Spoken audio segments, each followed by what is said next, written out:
Eu queria dizer que eu continuo emocionada, como eu fiz a abertura emocionada. Hoje eu recebi aqui um monte de WhatsApp, mensagens, então eu queria agradecer todo mundo pelas mensagens carinhosas assim, que eu já recebi nessa manhã. Então, é com muita alegria que eu apresento as pessoas que vão dividir comigo esse painel hoje, né? Então, queria pedir para abrir as câmeras, Dr. Paulo Sérgio também. Olá, bom dia a todos, obrigada mais uma vez. Vou apresentá-los aqui, né? Eu tive uma conversa muito bacana com o Dr. Paulo Sérgio na semana passada, para alinhar para esse painel. O Dr. Paulo Sérgio Almeida é oficial de Meios de Vida e Inclusão Econômica na Agência das Nações Unidas para os Refugiados, aqui no Brasil, desde 2017. Atualmente coordena a unidade de meios de vida na Quinur, em Brasília, mas também foi coordenador geral de imigração, e é daí que a gente se conhece. Já tive o prazer de moderar outros painéis, participar de outros painéis com o Dr. Paulo Sérgio. Também tive um bate-papo muito legal com o Grevista. Falei, Grevista, eu quero ser sua amiga, porque a gente conversou muito, a gente trocou muito. Ele falou muita coisa legal para mim. Então, o Grevista é nacional da República Democrática do Congo, naturalizado brasileiro, casado com a Aurélia, graduado em Engenharia de Ciências de Computação, técnico em Matemática, e trabalha na área de mobilidade internacional desde que chegou no Brasil em 2014. E atua no Centro de Referência e Atendimento para Imigrantes, Oriana Jara. E a Mariana também, né, Mari? Foi um papo muito legal. Eu tenho muito carinho pela Sodexo, pelos programas da Sodexo. Havia convidado a Lilian, que trabalha com a Mari. A Lilian tinha um outro compromisso, indicou a Mari também. A Mari também, apesar de muito jovem, me impressionou, porque tem muita experiência Não tão atuando jovem. na área de recursos humanos e com foco em recrutamento, seleção e diversidade. E é líder do grupo de afinidade de gerações e cultura e origens na Sodexo. Então, só pelas apresentações, vocês já viram que a gente tem aí 3 pessoas muito interessantes para dividir muito com a gente. Então, o meu papel aqui é realmente só moderar e direcionar as perguntas. Acho que vai ser uma troca bem interessante. Então, eu vou começar aqui pedindo para o doutor Paulo Sérgio dividir os programas e as ações que a Acnur tem feito para a inserção dos refugiados no mercado de trabalho. Nossa, Daniela, super obrigado aí por esse momento, né? Queria cumprimentar o Grevice, a Mariana também, agradecer muito, né, de estar aqui com todos e todas aqui nesse momento, pessoas, enfim, com as quais eu tive o prazer, né, de no passado conviver nessa área tão relevante para o país, que é da expatriação, da vinda de profissionais de outros países para trabalhar aqui conosco, né? Então, eu atualmente estou no Acnur, né, na Agência da ONU para Refugiados. Eu sou oficial de meios de vida e inclusão econômica, não é? Então, eu vou falar um pouco nessa condição, né, representando aqui a agência e um pouco os desafios que a gente tem e o trabalho, né, que a agência vem desenvolvendo aqui no Brasil. Queria agradecer muito especialmente a BEM, principalmente a Marta Mitico, pelo convite também de estar aqui falando com vocês, né? Essa agência, né, a Acnur, é uma agência que a gente gosta de conceituar como uma agência de preservação da vida, né, que atua na proteção, no acesso a direitos, na garantia de um futuro digno, né, para que essas pessoas refugiadas e outras populações com as quais a gente tem um mandato possam chegar aos países de acolhimento, né, e terem a possibilidade de conseguir, né, estar protegidas e reconstituir as suas vidas. Então, essas pessoas são, na verdade, pessoas que são deslocadas forçadamente, ou seja, não é aquela migração, né, da pessoa escolher para onde vai e tal, né, e decidir quando vai. Não, ela tem que sair do seu país de origem, né, geralmente em função de guerras. Enfim, isso infelizmente tem se tornado uma tônica no mundo, né? Um aumento no número de países em guerra, conflitos internos, situações generalizadas, violação de direitos humanos, e também por perseguições, né, que a pessoa sofre, por exemplo, em razão de uma opinião política que ela tem, por ter uma religião, por pertencer a uma raça ou etnia, pela sua nacionalidade ou por pertencer a um grupo social, né? Então, hoje, no mundo, né, são mais de 84 milhões de pessoas nessa situação, né, deslocadas forçadamente, isso sem falar aí desses conflitos mais recentes, como a crise no Afeganistão, a guerra na Ucrânia, né, que certamente vão incrementar em muito esses números.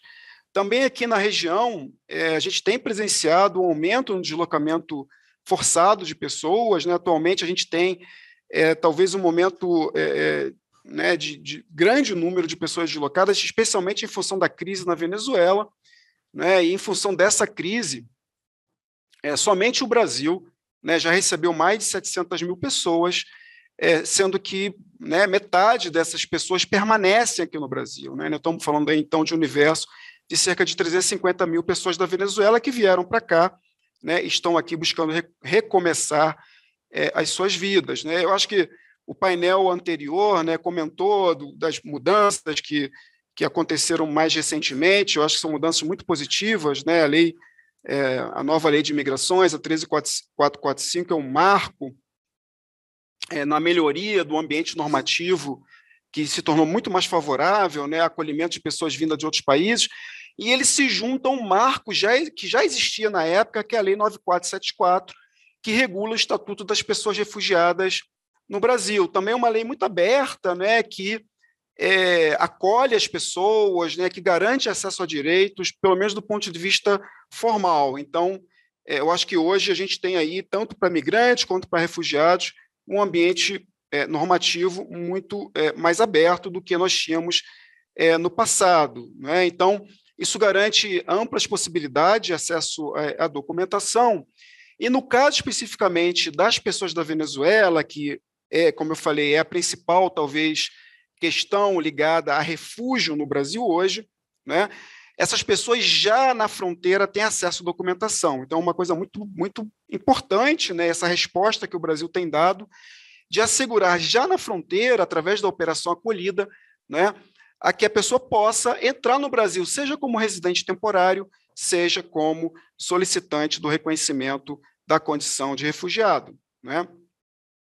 Enfim, então, assim, basicamente, a gente não tem barreiras normativas, né, obstáculos legais para que essas pessoas possam acessar direitos e serviços públicos no Brasil, né, especialmente aí saúde, educação, assistência social, mas principalmente ao mercado de trabalho, né, que, enfim, esse acesso se dá aí nos mesmos moldes da população brasileira. Então, as pessoas têm, como solicitante de refúgio, né, tem documento de identificação, né, como o documento provisório do Registro Nacional Migratório, né, que todo solicitante de refúgio hoje tem acesso, né, como a própria carteira do Registro Nacional do RNM, que também as pessoas refugiadas têm acesso, né? Então, as pessoas também têm CPF, as pessoas têm acesso à carteira de trabalho virtual, né? Então, não há nenhum problema em acessar o e-social, se inscrever como microempreendedor individual, enfim. Então,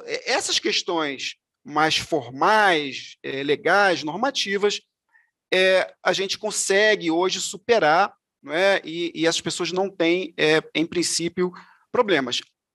Na prática, entretanto, né, a gente vê que há uma grande dificuldade ainda para que essas pessoas possam ter os mesmos acessos que um brasileiro tem. Então, formalmente é uma coisa, legalmente, tá? Beleza, está tudo certo, mas na prática não é bem assim, né? Então, para vocês terem uma ideia, no ano passado, né, nós fizemos, junto com o Banco Mundial, uma pesquisa sobre o processo de integração das pessoas refugiadas no Brasil, né? E aí a pesquisa aponta que uma pessoa da Venezuela, um refugiado da Venezuela, ele tem apenas 1/3 das chances de um brasileiro para conseguir uma vaga no mercado de trabalho formal. Então, ainda há um grande déficit de acesso de pessoas refugiadas ao trabalho, particularmente, não é, ao trabalho formal. Mesmo que a mesma pesquisa aponta que, na média, a escolaridade das pessoas da Venezuela é superior à média da escolaridade no Brasil, né? Então, são pessoas, né, que, muito contrário ao senso ao que muitas vezes se pensa, são pessoas que têm variadas origens sociais, não é? Mas tem suas capacidades, tem escolaridade e tem muito a contribuir também, né, aos países de acolhida. Então, por que acontece isso, na verdade? Enfim, isso está ligado a várias causas, mas uma causa que para nós é muito importante é o desconhecimento por parte das empresas. Por isso que é importante estar aqui falando nesse momento com vocês, né? As empresas precisam saber que, de fato, não há nenhum problema do ponto de vista legal, documental, de contratar uma pessoa refugiada. Então, ela é contratada igual a uma pessoa no Brasil, os mesmos procedimentos, não é? Não há nenhum risco, do ponto de vista legal, nesse tipo de contratação, não é? E também, eu acho que uma coisa que para nós é muito importante é que existem várias histórias de sucesso, né? Então, a questão de contratar uma pessoa refugiada, ela também é um fato positivo, né, para muitas empresas. Uhum. Como a Acnur, Daniele e pessoal, a gente tem uma função muito vinculada à articulação com os governos, né? Afinal de contas, são os governos os principais titulares, vamos dizer assim, dessa responsabilidade em apoiar a integração e inserção socioeconômica das pessoas refugiadas, né? Então, nós fazemos toda essa articulação, buscando que as pessoas sejam incluídas nas políticas públicas existentes, em igualdade de condições, e também na construção de políticas específicas quando isso é necessário, sempre buscando essa inserção social e econômica. Mas eu queria aqui enfatizar a nossa atuação de engajamento junto ao setor privado, né? Então, nós temos algumas empresas, né? Eu estou vendo aqui, muito feliz de ver a Sodexo aqui conosco, que são muito engajadas nessa causa, né? E isso historicamente.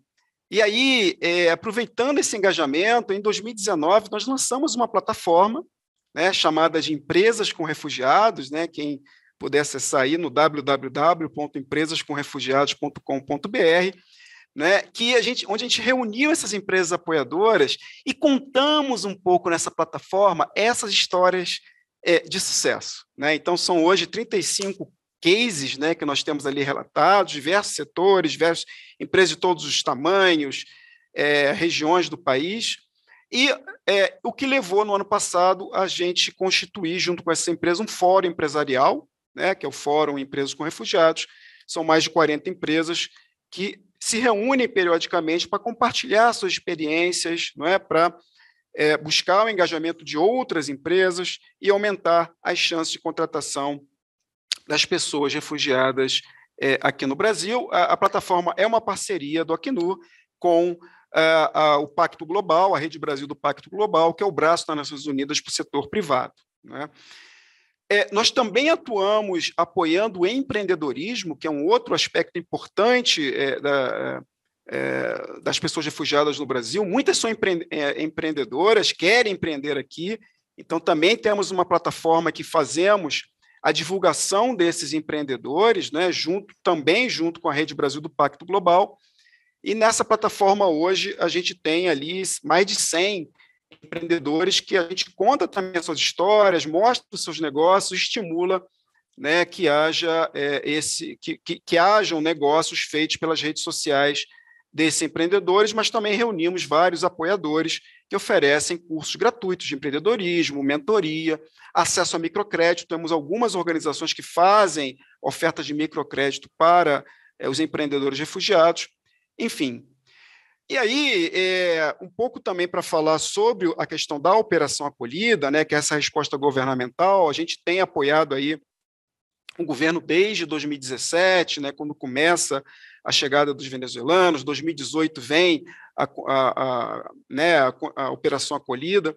Hoje, a gente apoia em todas as vertentes dessa operação, seja no acesso à documentação, seja, né, apoiando mais de 10 mil pessoas que vivem hoje em Roraima em abrigos, né, que são administrados por parceiros do Acnur, por meio de um acordo de cooperação que temos com o Ministério da Cidadania e em conjunto com o Exército Brasileiro, quem está lá na fronteira fazendo essa operação. Então, é uma atuação muito coordenada, muito, né, de parceria e em conjunto. E um dos aspectos mais importantes da Operação Acolhida é a chamada estratégia de interiorização, né? Porque, como vocês devem imaginar, o Estado de Roraima não tem capacidade de absorver as pessoas, né? Não há oportunidade de inclusão socioeconômica lá no território, e aí, então, aquelas pessoas que assim desejam, né, são apoiadas pelo governo para acessarem outras regiões do Brasil onde tem mais oportunidades. Então, o nosso apoio aí é através também de parceiros da sociedade civil. Nós temos centros de acolhida e integração em algumas cidades, que onde a gente recebe as pessoas que vêm lá de Roraima, onde podem ali se estabilizar, ficar por até 3 meses, recebem todo o apoio para alcançar trabalho e renda, né? E para que consigam sair de forma sustentada desses centros e ter aí acesso à sua autonomia. Também fazemos o referenciamento de empresas, porque uma das modalidades da interiorização é quando uma empresa quer contratar uma pessoa da Venezuela que está lá em Roraima, então tem todo um procedimento para isso facilitado pelo governo brasileiro. Nós apoiamos referenciando as empresas para lá, né? E também para as pessoas com maior vulnerabilidade, essa transição de chegada na cidade onde ela vai ser contratada, né? Para que a pessoa possa ter um local para ficar, né? Ter as suas necessidades fundamentais supridas nesse período inicial, né? Quando está sendo contratada e antes de receber os primeiros salários. Temos projetos com foco principalmente em mulheres, né?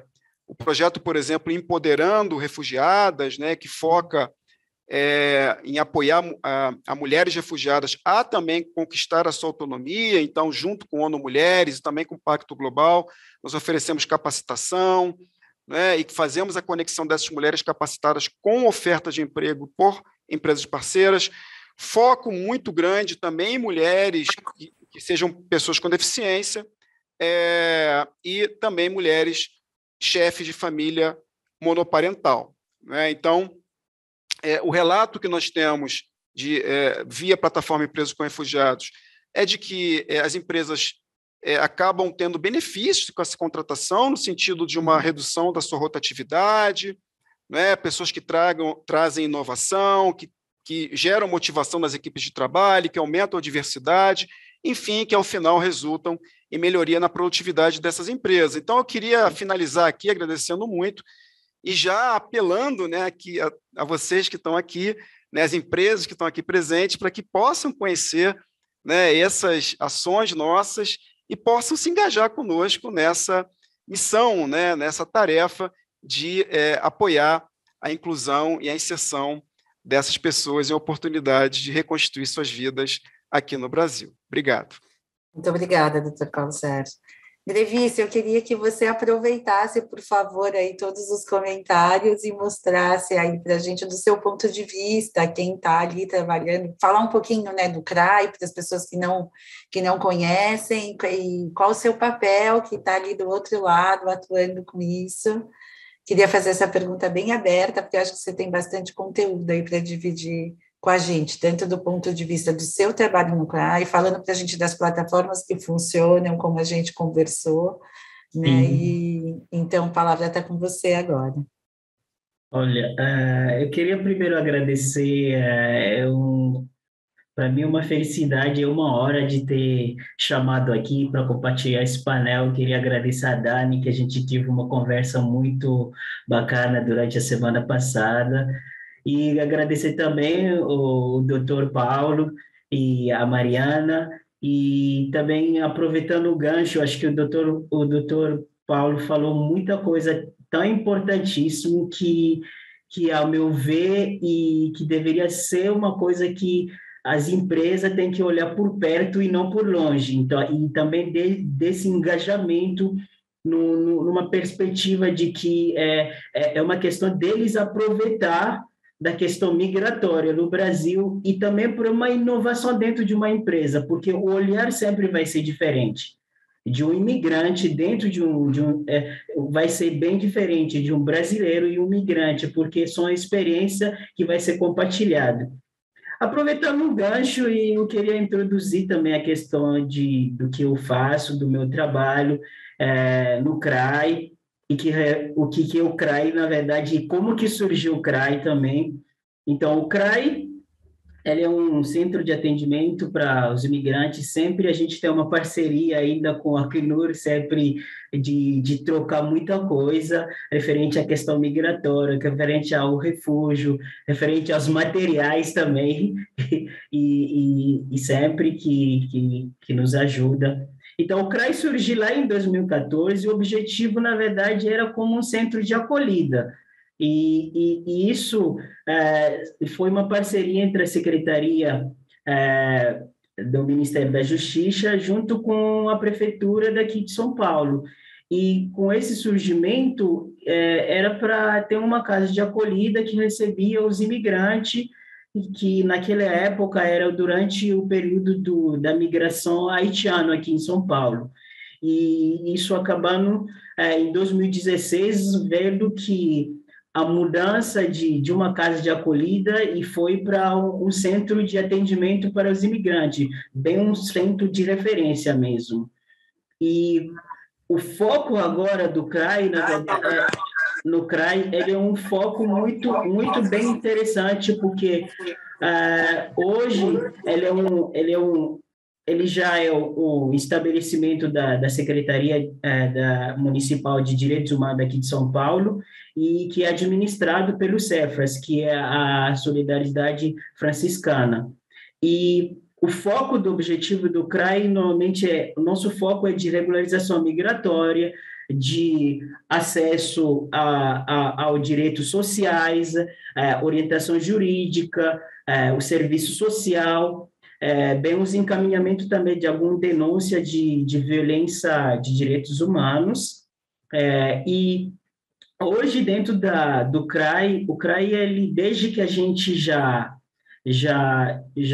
foi inaugurado, e desde 2014 até agora, o CRAI já recebeu mais de 43 mil imigrantes, que a gente já recebeu de mais de 180 nacionalidades. Então, já passou mais de, eu posso dizer, 200 nacionalidades já passou por aí, na nossa instituição.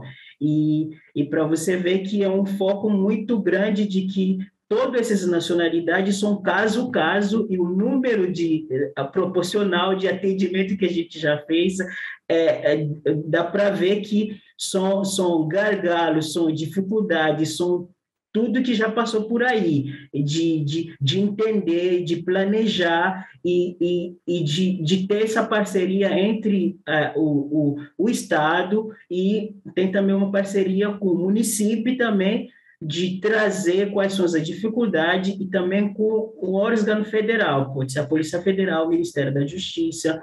Então, e hoje o CRAI ele tem vários setores dentro dele, que primeiro, o nosso foco do CRAI é a regularização migratória, porque 80% do nosso atendimento é por isso, porque a documentação é uma chave, é um ponto focal de acesso a qualquer coisa aqui no Brasil, e qualquer coisa também no mundo. Tipo, quem quer viajar vai querer o passaporte, então quem chega também no Brasil querendo abrir uma conta, ele vai ter que fazer um CPF, porque é um dos motivos para hoje, com o CPF dá para ter acesso a muita coisa, porque a evolução de um mundo digital chegou e mudou muita coisa e facilitou alguns acessos.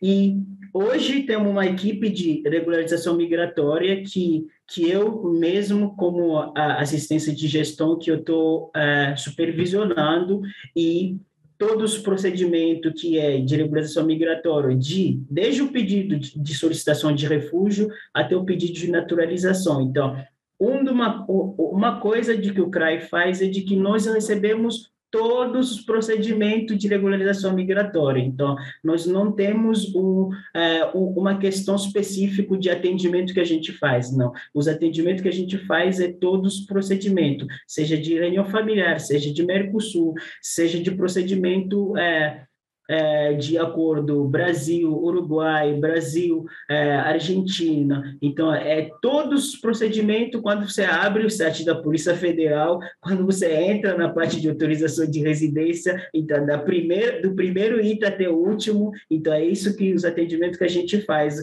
do dia a dia. E hoje, dentro de uma equipe do CRAI, então, uma coisa muito bacana, até o que o doutor falou de qual é uma coisa que é mais importante quando vocês contratam um imigrante. Então, uma evolução que é muito bacana é de que hoje, no Brasil, temos um serviço municipal que é atendido por imigrante.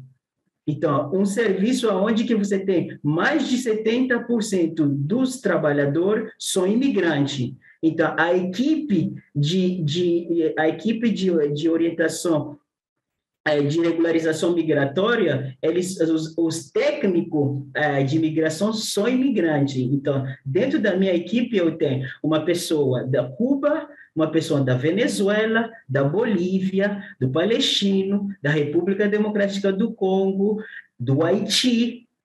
Então, e por que isso foi escolhido? Porque a imigração no Brasil, ele muda aos tempos. Então, tivemos uma imigração de haitiano, que foi lá em 2014, tivemos em 2018 a imigração venezuelana, que acabaram de chegar. Então, e essas mudanças trouxe para a gente de contratar os outros imigrantes. Por quê?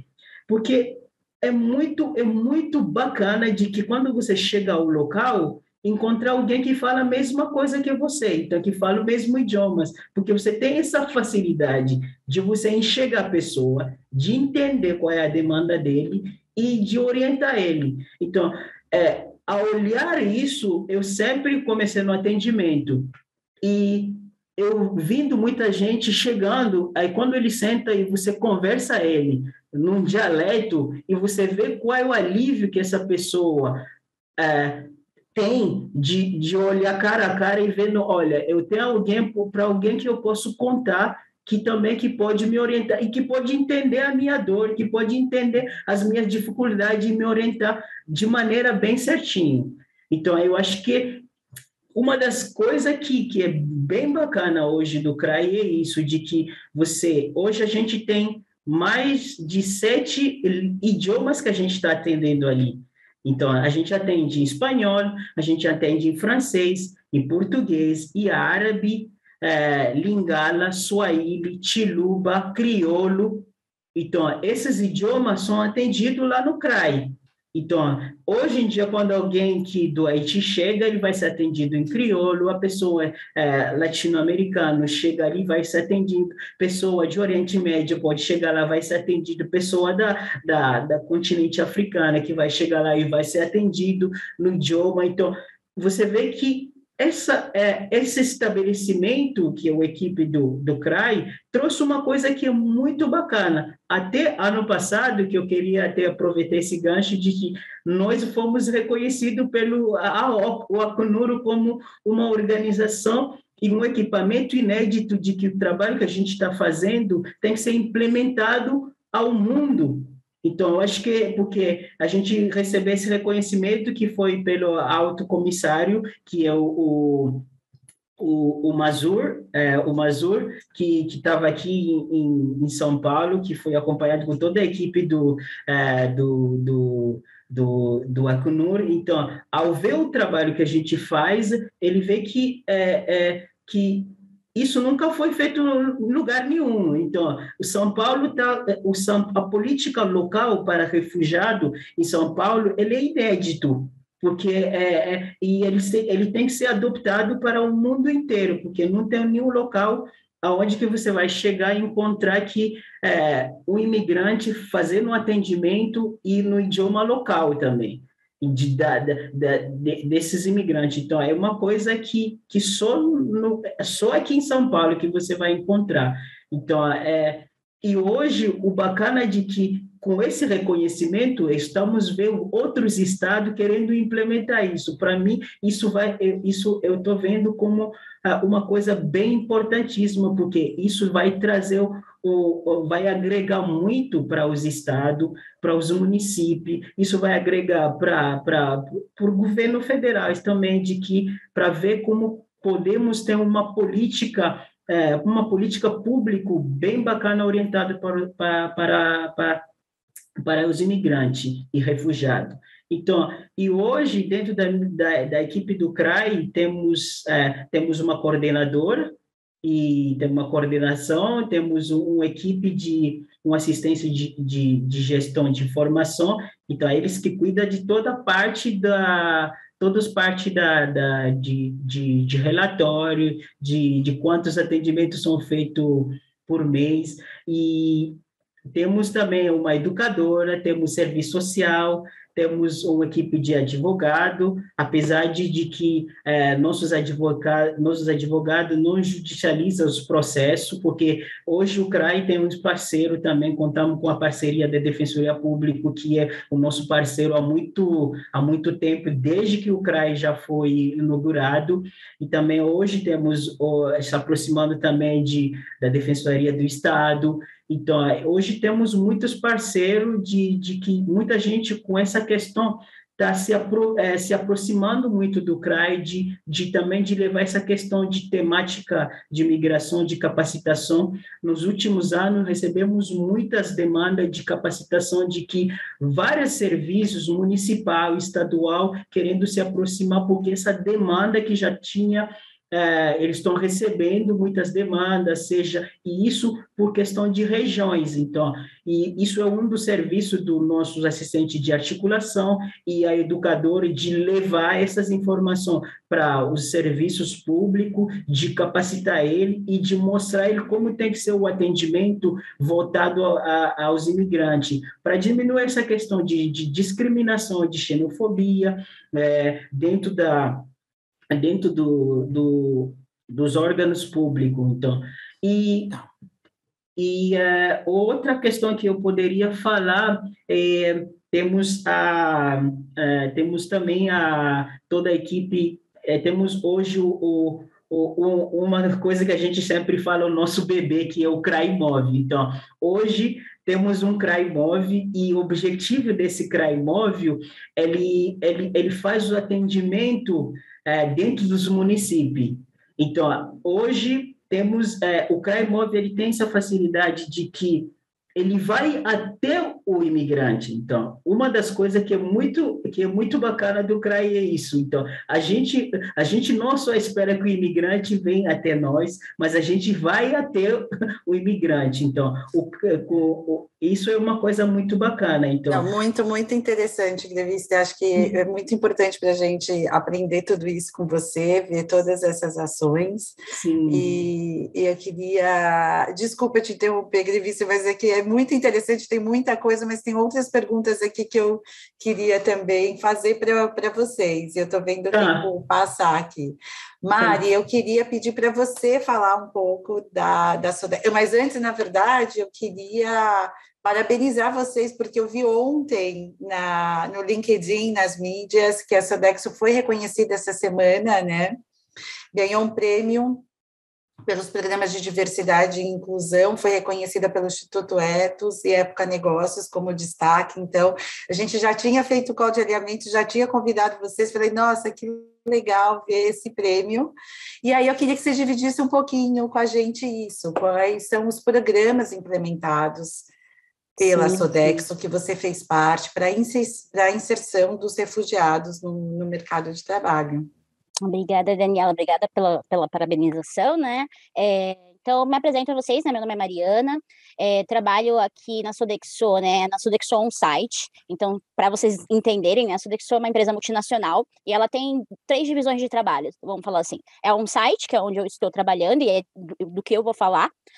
Benefícios, né? Que é aquela cartãozinho que todo mundo conhece, o cartão benefício, né? RBA.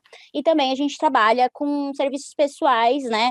E domiciliares, que são serviços, por exemplo, de home care, de pessoas que atendem dentro da casa de outras pessoas, né? Então, para vocês entenderem por que eu estou falando disso, né? Porque é importante que eu trabalho para a Sodexo Serviços E a Sodexo Serviços, ela oferece serviços dentro do cliente, né? Então, são serviços de todos os tipos, desde cozinhas industriais, serviços de facilities, enfim, que são limpeza, manutenção. Então, a gente tem um número bastante grande no Brasil de colaboradores, a gente tem 45 mil colaboradores, então, para a gente é essencial, né, a gente trabalha o tempo todo, né, nossa área tem, inclusive, diversidade, equidade e inclusão, a área que eu trabalho, tá? Então, para a gente, como Sodexo, é muito importante a diversidade desde sempre, nós somos uma empresa multinacional, então a gente tem aí, né, mais de 56 países trabalhando, né, dessa forma, trabalhando, entendendo o quanto é precioso que os nossos colaboradores sejam diversos, tenham culturas diferentes, etnias diferentes, e, enfim, e hoje, né, um dos pilares que a gente trabalha de diversidade, a gente trabalha em 5 pilares, né, que são pessoas com deficiência, gerações, gênero, LGBTQIA+, né, e também o pilar que a gente trabalha de culturas e origens, que é onde eu vou falar um pouquinho, né, desse trabalho que a gente entra aí com a questão das pessoas em situação de refúgio, né. Sodexo hoje, gente, só para vocês terem um panorama, a gente tem 200, em folha, né, a gente tem 273 pessoas refugiadas trabalhando com a gente aqui no Brasil, tá, só, né, não tô falando a nível mundial, e 23 migrantes, né, que a gente sabe como todo mundo veio falando aí, né, tem a diferença, né, tem os migrantes e as pessoas em situação de refúgio. Para a gente começou a trabalhar, na verdade, é sempre o reflexo das ondas migratórias, né, então, a gente começou a trabalhar em 2014, né, com a questão do refúgio, principalmente por causa da questão dos haitianos, né, quando começou a chegar aqui no Brasil, enfim, e a empresa entendeu que era muito importante a gente acolher essas pessoas, né, trazer para o mercado de trabalho, mas também existiam, né, o falta de conhecimento, né, também os impedimentos que a gente via em relação à documentação. Então, o que a gente precisou primeiramente foi começar a entender, né, quais eram, o que a gente podia fazer, né, o que a gente poderia, dentro do nosso contexto de RH, de administração de pessoal, que documentos que a gente poderia, por exemplo, não eram obrigatórios. O que a gente poderia fazer, facilitar essa admissão para essas pessoas que vinham de outros países, né? Então, a gente sabia que eles já tinham, né, os documentos básicos, que era o carteira de trabalho, CPF, e o RNE, né, enfim, que era o importante, o mais necessário, mas a gente sabe que uma pessoa que, quando vem de outro país, muitas vezes, principalmente em situação de refúgio, ela não vai ter o comprovante de escolaridade dela, muitas vezes ela está num abrigo, então ela não vai ter um comprovante de residência diretamente dela no primeiro momento. Então, são coisas que as empresas, eu falo com todas que estão aqui hoje, são que a gente precisa repensar realmente em facilitar esse processo. Ok, a gente tem documentos obrigatórios e esses documentos obrigatórios estão com essas pessoas. As pessoas têm isso, quando elas chegam aqui no país, né? E a gente tem outras várias instituições que apoiam para que elas consigam essa documentação. Então, eu, como empresa, o que eu posso facilitar nesse processo? Então, esse foi o primeiro entendimento da empresa para conseguir começar a acolher essas pessoas, começar a contratar mesmo, né? Então, a partir desse momento, a gente entendeu, né, os documentos, o que a gente poderia modificar. Por exemplo, foi criada a declaração de residência, onde a pessoa afirma que reside naquele lugar, ela só assina ali, ela não precisa ter um comprovante de residência. Comprovante de escolaridade, mesma coisa, a gente tem ali uma declaração de escolaridade, onde ela afirma, né, que, enfim, que ela estudou até tal série no país dela, enfim, o que ela fez ali, né, se formou ou não, e isso facilitou muito a questão de desmistificar essa questão da documentação. Mas, né, como sempre, né, a gente sabe que a gente também depende dos nossos gestores de unidade, depende das pessoas entenderem o que é essa pessoa em situação de refúgio. Então, a gente começou dentro da empresa um grande processo de sensibilização, e isso é extremamente importante. A gente já falava disso, sempre falou disso, até porque, por ser uma empresa multinacional, a gente está em 56 países, então a gente tem esse retrato em outros países também, mas aqui no Brasil a gente precisou fazer um grande trabalho, e faz o tempo todo, isso não é um trabalho que acaba, tá, gente? Porque na empresa entra novas pessoas, a gente tem aí, né, essa rotatividade também, então a gente precisa o tempo todo estar sensibilizando os nossos gestores, para que eles entendam que desmistifiquem preconceitos, coisas, falta de informação mesmo, tá? Porque muitas vezes o que ele não sabe uma coisa, e ele pode criar algum viés inconsciente sobre aquela coisa que ele não conhece. Então, o mais importante também é sensibilizar, inclusive antes de receber qualquer pessoa, acho que a empresa que for trabalhar com esse ponto de pessoas em situação de refúgio precisa, sim, sensibilizar seus colaboradores, porque a gente tem que criar um ambiente de trabalho inclusivo. A gente não precisa só falar de inclusão, mas as pessoas precisam incluir essa pessoa quando ela chegar lá. Elas precisam, né, modificar ou adaptar o que precisa ser feito para receber essa pessoa, né? Então, isso é um aprendizado, logicamente. Acho que cada empresa está no seu processo, né? E tem umas que vão começar agora, tem outras que já estão há bastante tempo trabalhando como a gente. A gente também está aprendendo, aprende com os nossos acertos e erros também.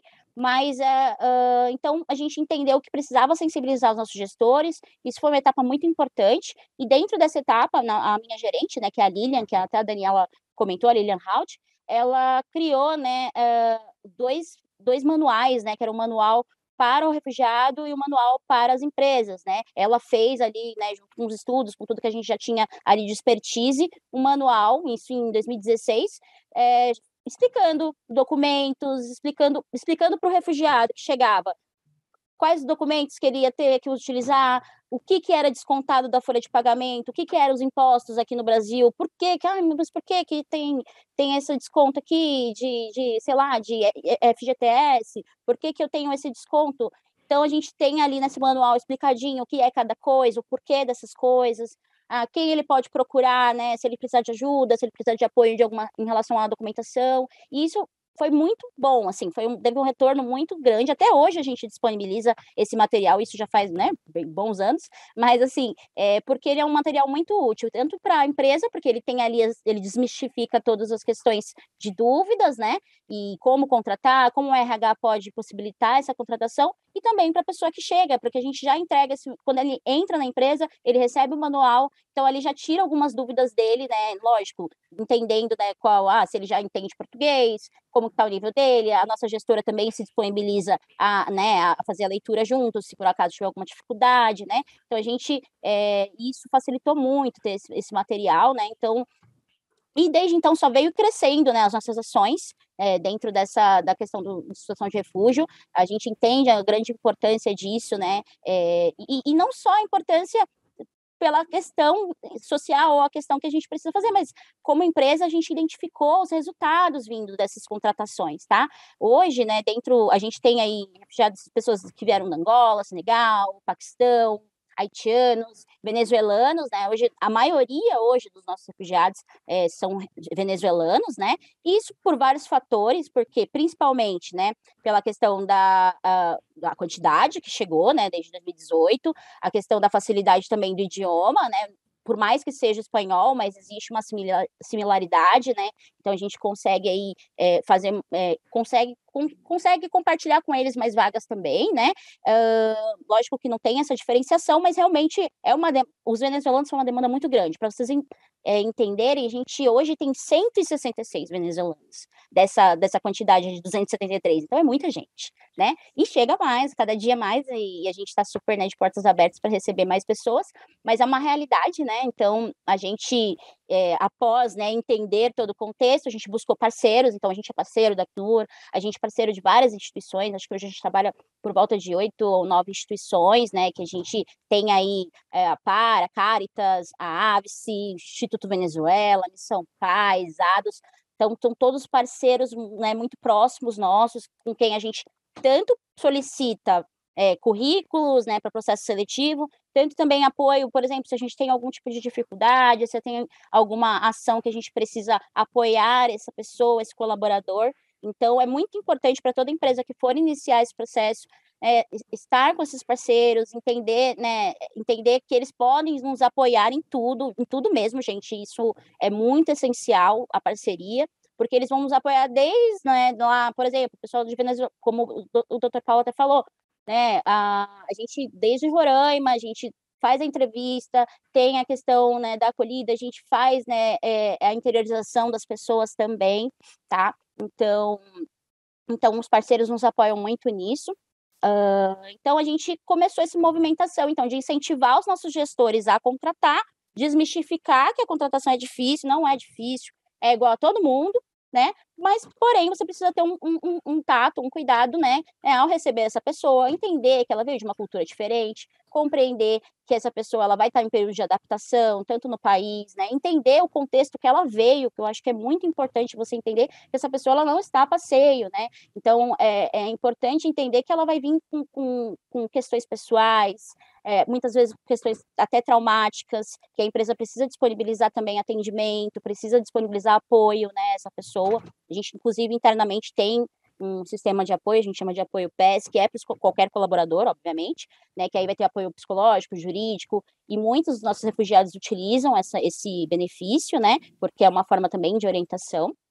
Enfim, resumindo, começamos a contratar e a gente tem aí, né, esse incentivo aos nossos gestores. Hoje, inclusive, para a gente é muito natural, eles já pedem uma vaga afirmativa, a gente, né, pode falar uma vaga afirmativa, mas eles já pedem, a gente quer para essa vaga uma pessoa em situação de refúgio, né? Então, eles já abrem a vaga ali sabendo que os candidatos que vão vir são só pessoas em situação de refúgio. E isso é muito importante. Por quê? Porque quando a gente vai selecionar, você vai abrir uma vaga comum, não necessariamente essas pessoas vão se indicar para a vaga, porque muitas vezes elas podem não ter acesso, né? Enfim, chegou agora no país, ainda não tem acesso à internet, não tem acesso a sites, não sabe ainda como faz esse cadastramento, né? Sabia lá no país dele, mas aqui ele não conhece. Então, você precisa procurar as instituições exatamente por isso, porque eles vão te dar, as pessoas vão te fornecer esse material, né? Então, é importante saber onde você vai abrir essa vaga. Abrir essa vaga já indicada, que é para uma pessoa em situação de refúgio, fica muito mais claro para quem está, né, se candidatando e também já entender, né, e já preparar a sua unidade de trabalho para receber essa pessoa, né? Hoje a gente tem, né, a gente trabalhou já também, além da contratação comum, né, que a gente abre o processo seletivo, vem a pessoa, enfim, a gente, como eu citei, a gente faz processo de interiorização, inclusive Empoderando Refugiados é um grande parceiro nosso nesse processo. A última interiorização que a gente fez, né, foi de uma venezuelana para São José dos Pinhais, no Paraná. Então, desde a vinda, né, a Operação Acolhida nos apoiou da vinda dessa pessoa, né, dessa mulher e da sua família, né, que vem a família toda dela junto, a entrada dela na empresa, o abrigo lá no Paraná, onde ela ficou, acho que foi em Curitiba, durante, né, um tempo. Hoje ela já está super adaptada, né? A gente também tem uma tendência a querer colocar pessoas, se já entrou sempre trazer mais alguns refugiados, como o Grevis falou, tem a questão da identificação, tem a questão de você ter aquela pessoa do seu lado, a parceria, você ter aquela pessoa que de vez em quando você pode falar no seu idioma, né? Então, é importante, né, para o dia a dia, tá?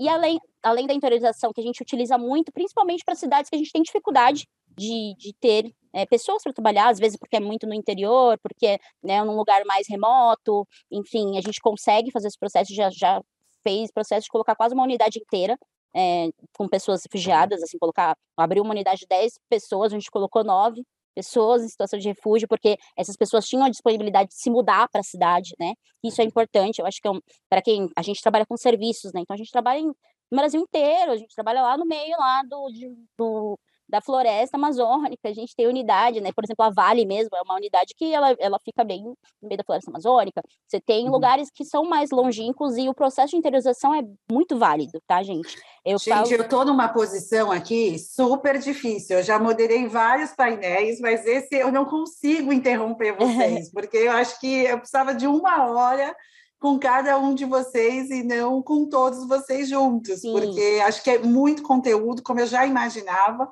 Bom, o dia hoje a gente está improvisando tudo. Eu falei que eu mudei completamente a minha abertura, aqui eu tenho que mudar completamente a estrutura do nosso painel, mas são por bons motivos, né? Então, eu já vou direto para as perguntas, vou pegar um gancho de uma pergunta, porque eu estou vendo que a hora, e não vou fazer as perguntas que eu tinha necessariamente preparado, alinhado um pouco com vocês. Mari, tem uma pergunta específica e a gente vai tentar ser mais objetivo para cumprir as perguntas. Se existe na empresa algum projeto de facilitação e integração desses imigrantes, né? Se a socialização faz parte, você falou um pouco disso, né? Mas se você puder rapidamente falar um pouco porque eu tenho uma pergunta para os 3, que essa sim eu quero fazer. Na verdade, a nossa área de diversidade, equidade e inclusão, ela fica totalmente disponível às unidades que vão contratar.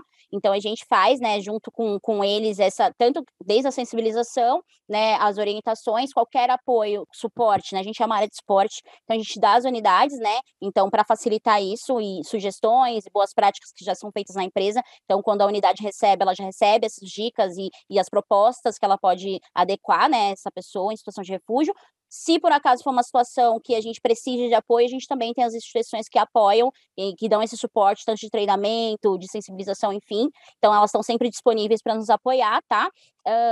E acho que só para resumir mesmo, então, assim, eu estava falando, né, eu acabei parando, mas eu vou aproveitar aqui, além, né, de tudo isso que a gente gente também faz cursos preparatórios, né, então, para que refugiados sejam capacitados e depois entrem na nossa empresa, né, a gente tem parceria aí com a OIM para fazer um curso, por exemplo, de copeiro hospitalar, de um curso também de limpeza hospitalar. Então, o curso, a gente capacita essas pessoas, e aí nesse curso a gente já fala sobre a empresa, já fala o que a gente espera das pessoas, a gente, além de ensinar, né, a função, e aí essas pessoas, quando elas entram na empresa, elas já estão mais adaptadas, né? E é importante ressaltar para quem vai contratar o seguinte, gente, produtividade, diminuição da rotatividade, então a gente tem aí Não um entra na turnover minha menor. pergunta, Mari. Ai, Peraí, desculpa. segura, porque a minha pergunta, na verdade, era justamente essa, assim, para os três, né? Por que contratar um refugiado? Porque vocês super me convenceram já, Sim. né? Mas eu queria começar pelo Grevice. Por que contratar um refugiado? E aí eu volto para você, Mari, fechar com isso.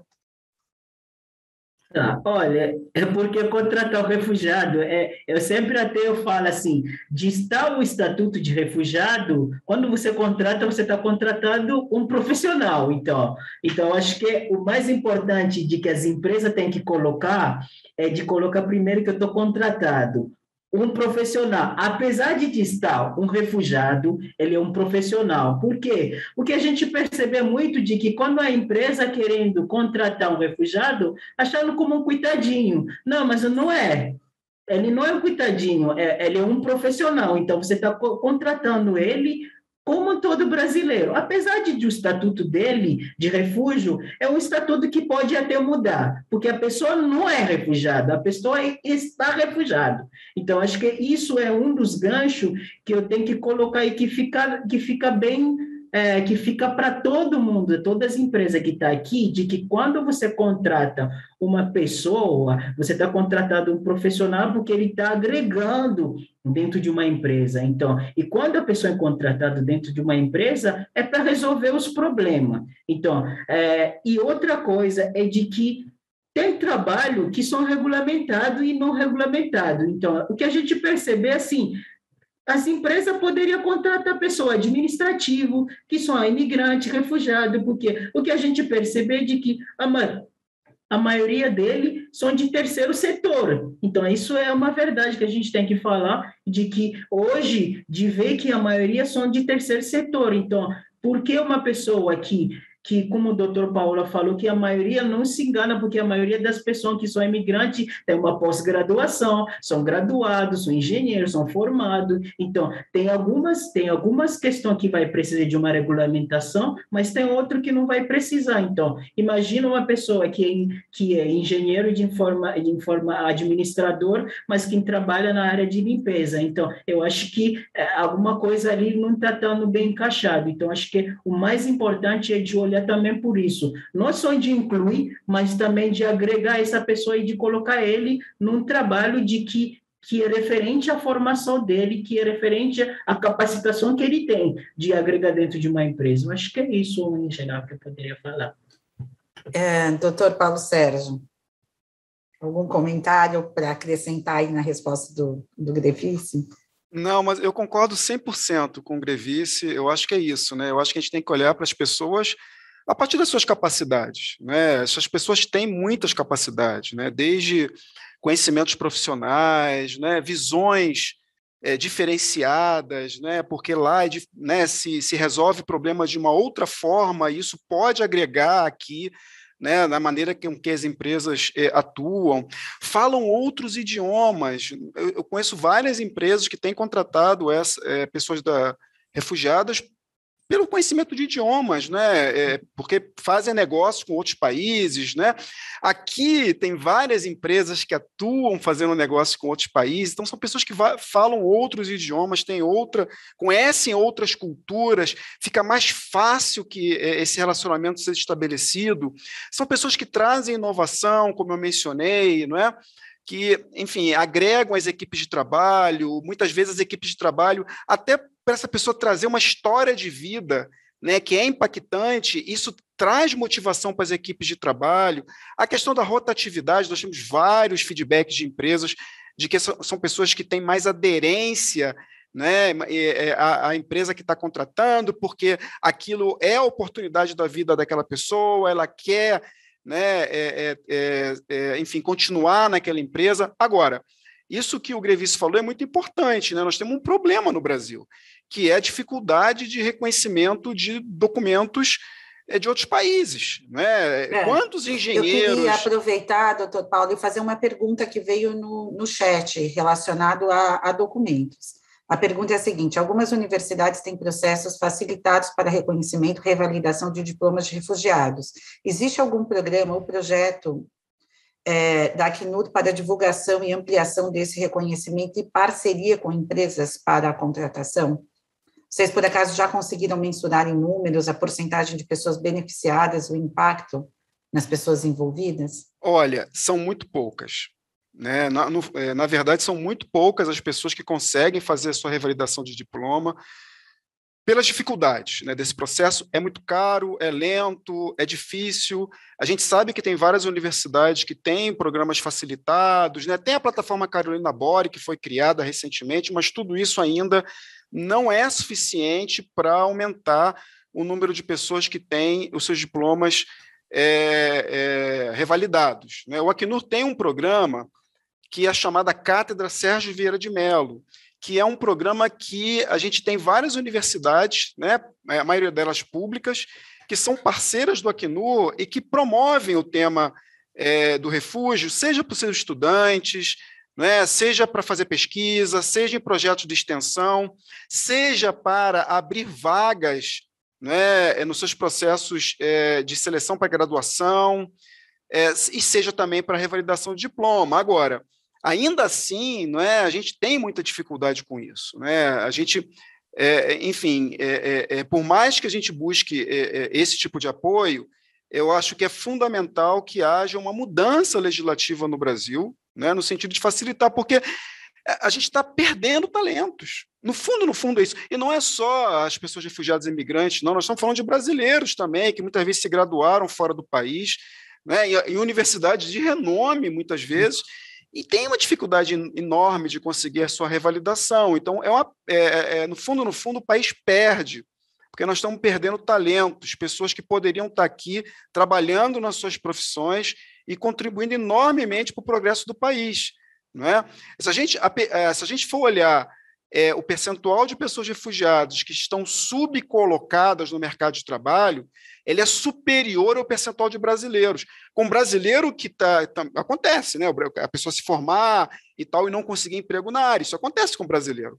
Mas com as pessoas refugiadas é muito maior o número. Então, nós temos uma questão que é grave, no meu modo de ver, e que deveria ser objeto de prioridade aí para que a gente pudesse ter essas pessoas, de fato, né, colocando as suas capacidades a serviço de si mesmo, né, da sua autonomia, do seu sustento, da sua melhoria da condição de vida, mas também para o país que está acolhendo.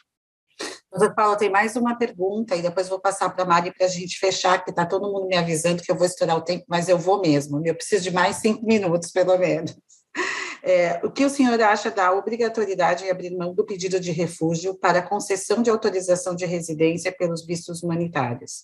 Se, ao mesmo tempo, o visto humanitário possibilita uma mais rápida regularização imigratória, ao abrir mão do pedido de refúgio, o imigrante não está abrindo mão de uma proteção internacional para ficar sujeito a políticas imigratórias que são sujeitas a mudanças? Acho que é mais uma opinião pessoal, viu, doutor Paulo? Acho que é mais nessa linha.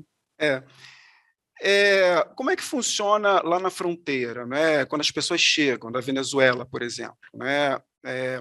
Ali é uma decisão pessoal informada, Ou seja, a pessoa precisa entender o que é, né, ser um residente temporário no Brasil, ser um solicitante de refúgio no Brasil, né, qual é o alcance dessas questões, não é? A quem se aplica esses institutos e, a partir dessas informações, tomar uma decisão informada, porque compete à pessoa, né, escolher o caminho que ela vai ter no país, porque ser considerada uma pessoa refugiada tem consequências, né, assim como ser considerada uma pessoa residente temporário. Né? Então, assim, o que a gente sempre coloca é que essa é uma decisão da pessoa, né? Cabe a ela decidir se a sua história, né, o porquê que ela chegou no país, remete a uma situação de que ela deve solicitar refúgio, né, e com isso ter uma série de garantias, né, e proteções baseadas na Convenção Internacional, né, sobre o Estatuto de Refugiados, que o Brasil é parte, né, ou se ela vai querer, ou se, pela história de vida, pelas situações que levaram ela a entrar no país, ela vai, então, optar por uma outra situação migratória. Aqui, o Brasil, por exemplo, no caso, eu vou falar especificamente no caso da situação da Venezuela, né? O Brasil é um país que considera a situação da Venezuela uma situação de grave e generalizada violação de direitos humanos, etc., etc., etc., e com isso, né, ativa o mecanismo da lei brasileira de concessão de refúgio. Tanto é que o Brasil é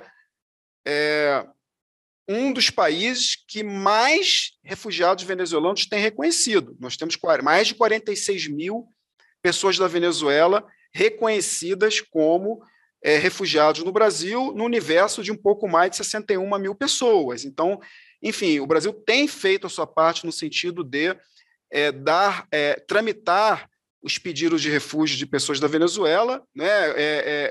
A tramitação hoje é simplificada, né? Ela dispensa a entrevista por conta dessa declaração de grave e generalizada violação de direitos humanos, e, portanto, os trâmites são mais rápidos que usualmente são do CONARE em razão aí do volume de pedidos. Mas o que eu diria é isso, eu acho que essa é uma decisão pessoal, é uma decisão, né, de cada um, porque cada um sabe o que passou e sabe o mecanismo de proteção que necessita no país.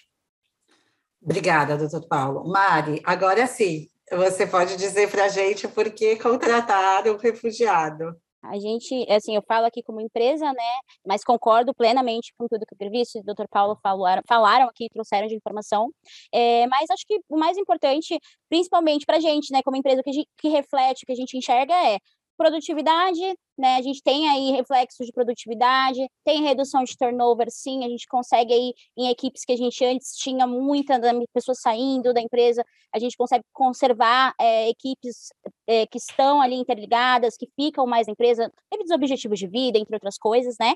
Inovação também, porque são pessoas de países diferentes, culturas diferentes, que trazem ideias diferentes, complementam muito a empresa, acho que é muito importante isso, né? Já é comprovado, várias pesquisas, que diversidade, as equipes mais diversas são mais produtivas, né? Trazem mais resultados. Então, a gente, como empresa, a gente também vê o resultado, né, gente? Não a gente precisa enxergar, né, nesses colaboradores, eles vão trazer resultado para a empresa, então acho que é importante ressaltar isso para todas as empresas que estão aqui presentes hoje.